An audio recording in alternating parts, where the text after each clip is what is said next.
আমাদের ঐক্যটা হবে গণতন্ত্রের জন্য। আমাদের ঐক্যটা হবে গণতান্ত্রিক সাংবিধানিক রাজনৈতিক অধিকার ফিরে পাওয়ার জন্য, যার মধ্যে মিডিয়ার স্বাধীনতা অন্তর্নিহিত আছে। এর কোনো অল্টারনেটিভ নাই। আর কোনো বক্তব্য, কোনো রিফর্ম এটা দিতে পারবে না যেটা আপনাকে গণতান্ত্রিক শাসন দিতে পারবে। কোনো রিফর্ম দিতে পারবে না। Reform only works when you have a democratic order in the country.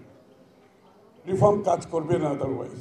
মানুষের কাছে দায়বদ্ধ সরকার হতে হবে, জবাবদিহি সরকার হতে হবে, যারা বারবার জনগণের দিকে তাকাতে হবে, জনগণের কাছে যেতে হবে।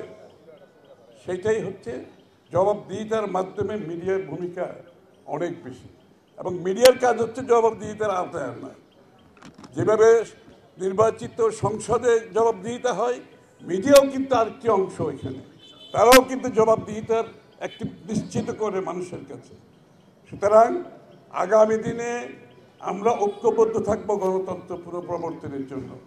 আমরা একটি সুষ্ঠু নিরপেক্ষ নির্বাচনের মাধ্যমে বাংলাদেশে একটি গণতান্ত্রিক অর্ডার ফিরিয়ে আনতে চাই, এবং এটা যত বিঘ্নিত হবে, যত দেরি হবে, তত বেশি আমাদের সংকট বাড়তে থাকবে। এই জন্য আমরা ঐক্যবদ্ধভাবে বাংলাদেশের সমৃদ্ধির জন্য, ঐক্যবদ্ধভাবে গণতান্ত্রিক অর্ডার যত তাড়াতাড়ি ফিরিয়ে আনতে পারি, সকলের প্রচেষ্টায়, মিডিয়ার সহযোগিতায়, বাংলাদেশের মানুষের ঐক্যবদ্ধ প্রচেষ্টায় সেই জায়গায় যত তাড়াতাড়ি আমরা যেতে পারি, তত বেশি আমাদের জন্য লাভবান হবে। ডিআরইউকে আমার আবারও শুভেচ্ছা। আমরা ডিআরইউ আমাদের হৃদয়ে আছে, আমাদের আন্দোলনে ছিল, আমাদের সাথে ছিল। আমি আশা করি আগামী দিনে বাংলাদেশে মিডিয়ার স্বাধীনতা অক্ষুণ্ণ রাখার জন্য, নিরপেক্ষতা রাখার জন্য ডিআরইউ একটা শক্ত ভূমিকা রাখবে।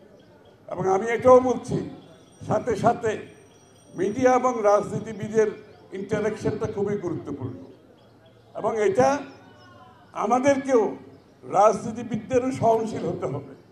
মিডিয়ার প্রতি যদি আমরা এগ্রিভেশন দেখাই, মিডিয়ার প্রতি যদি আমরা রাগান্বিত হই, সেটাও আবার ভালো কিছু না। আমি তারেক রহমান সাহেবের একটা কথা বলে এখানে শেষ করছি। ওনার বিরুদ্ধে, তারেক রহমান সাহেবের বিরুদ্ধে একটা কার্টুন দিয়েছিল, আপনার মনে আছে?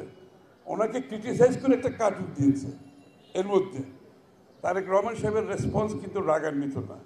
উনি বলেছেন এইটা দেওয়ার জন্য তো এত বছর আন্দোলন করেছি, এটা যাতে আমার বিরুদ্ধে দিতে পারে তারা, এই জন্য তো এতদিন আন্দোলন করেছি।